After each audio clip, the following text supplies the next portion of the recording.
We have with us two very prominent personalities from the Volvo Group. One is Mr. Jonas Nilsson. He's the Vice President for Hub India for Volvo Trucks International. And the other gentleman is Mr. Dinakar B, Senior Vice President, Sales, Marketing and Aftermarket, Volvo Trucks India, VE Commercial Vehicles Ltd. Firstly, thank you so much, Mr. Nilsson and Mr. Dinakar, for taking time out and joining us for this interaction today. We are going through a very never before seen and an unprecedented kind of a crisis, both personally and also in an industry level and at an economy level, not just in India, obviously, but globally. So let's start with your take on the current situation globally. Maybe Mr. Nilsson can give us a view globally, and Mr. Dinakar, your viewpoint on the situation in India in general, as far as the auto industry and the commercial vehicle industry is concerned, and also from a Volvo Trucks perspective. So I think in this meeting here today, we can comment on India's situation, how we are on a global base. The whole organization will be affected and will be affected simultaneously, more or less as well, which is, as you said, unprecedented.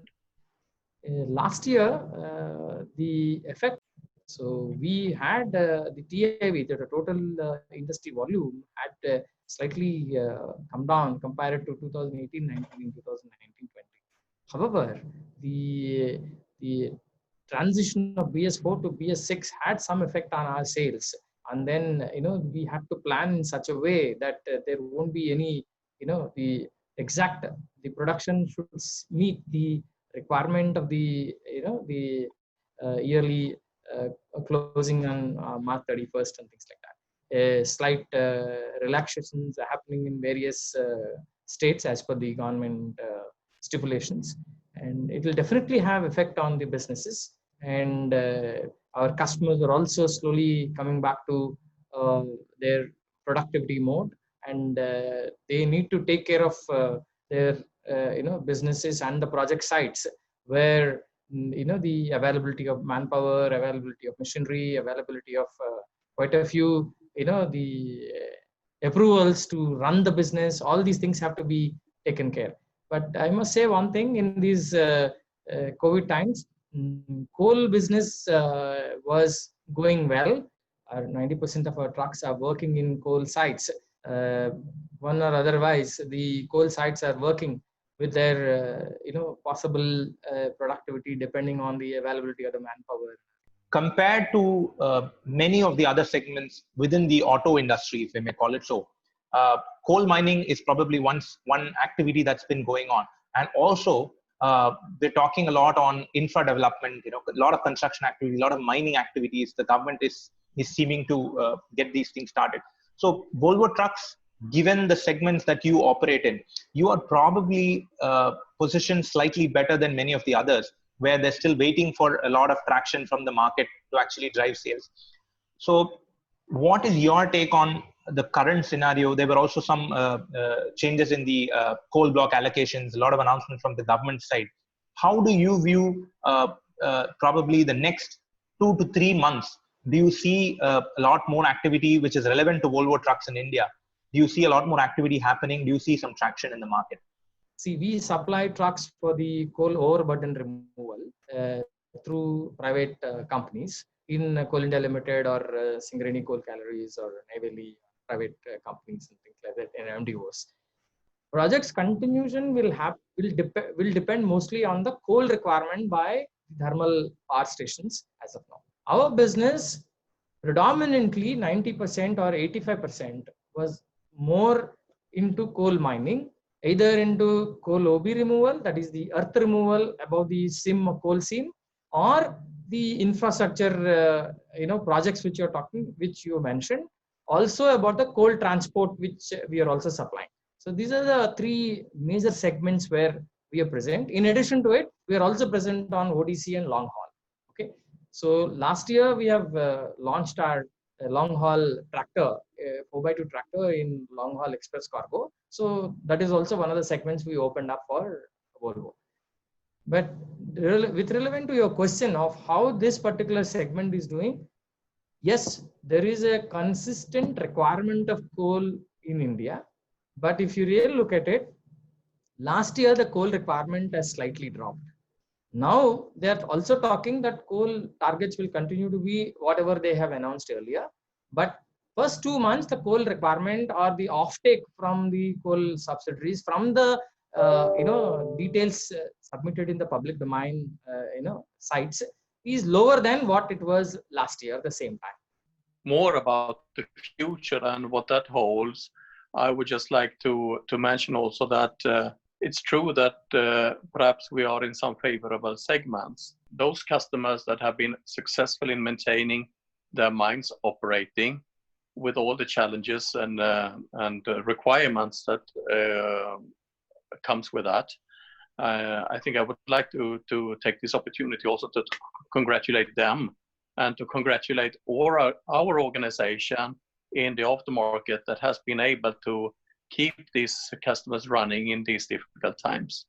I think we should also thank the Karnataka government, which has allowed us to keep our part center operational at 50% during this time as part of the essential services categorization.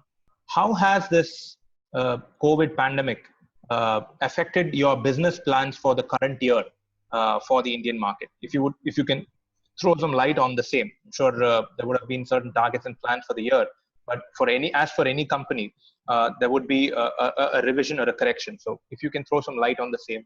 I think on strategic level, nothing changed in our planning. It is, of course, when it comes to our product offering and to our approach in the market, not much has changed. Of course, on the demand level, for a period that the demand for coal has been reduced, by several 10%. I think at the lowest it was down 30%, something like this. It is affecting short term, but this is also a period in the year where we don't see most of the contracts projects being tendered. It is other quarters in the year is normally more active than this first. So I think for the full year, the visibility, I think it's difficult to predict for the full year yet, but we see some less demand for the first 2 quarters this year. 3 things which you are happy or which you would count as the strengths or the positives of the Indian market, if you can list out the top 3 things according to you, and 3 things which are probably things that have disappointed you as far as India is concerned, as the Indian market is concerned, things that we should probably be doing differently. If you can share your views on the same. And Mr. Dinakar, you can add your thoughts as well. Because there are a lot of policies that we've really hoped that will trickle in, but they've not happened. No, I think on the positive side, as I mentioned, I'm really impressed by our aftermarket organization and our customers' ability to sustain this period. Of course, with the business in the mine, we have also local services and spare parts availability. So it helps to keep operation running for a while, but it is not trouble-free. A lot of things you need to run a mine. And I'm impressed by the level of support our organization has been able to provide to our customers. I think that is one. I think also all the stakeholders have been very determined to work together to find the resolutions. Of course, India is a very big country, and there are a lot of permissions, etc., that needs to be secured before you can operate in a safe way. But there has been a good willingness from all stakeholders to ensure that this is happening. As I mentioned earlier, that we were able to operate our post distribution center out of Bangalore, although at 50% capacity, throughout this period, or we were able to restart after a short stop down, major success factor. I think also when I see the determination of the actions taken by government, the agility of our staff in India to adapt to new circumstances and to really accept that we are in a new situation and find solutions to those problems. These are three things that really has impressed me during this downturn. And our digital way of connecting to the vehicles, that is the uptime centers, in keeping a tab on how the vehicles are working, how the drivers are able to work on in these times also, and tell this information to the owners and the the maintenance staff in such a way that they will be able to get the best out of the current situation as well. So that is what one thing which went very right with us, that we prepared ourselves. See, this uptime centers we started a year back, and now we have 12 uptime centers across the country. And almost about 3,500 to 4,000 trucks are already in our connected trucks with us. So we can monitor what is happening on that, what is the availability, what is the utilization, and what is the driving comforts on this, and how the drivers are able to take care of these vehicles, and what kind of maintenance has to be done, and what kind of parts have to be kept at the site. All these things are one way of doing it. At the same time, whenever we went to either Coal India Limited or to the SCCL or the local authorities, they have been very accommodative to ensure that we supply these spare parts, and these people will go to the sites and then give the required services and things like that. That is two. Third is the people who are there at the site. We have 354 technicians who are working with us across the country, and out of that 190 to 200 people were at the sites. They did not go back home. So look at the agility of these people who have been at the sites, and they continue to give these services to customers despite seeing around there's something going wrong with the pandemic and things like that. That kind of attitude and the commitment by my service team is excellent. Business opportunities from this entire pandemic experience, from a Volvo Trucks perspective, how does it open up new opportunities, if any?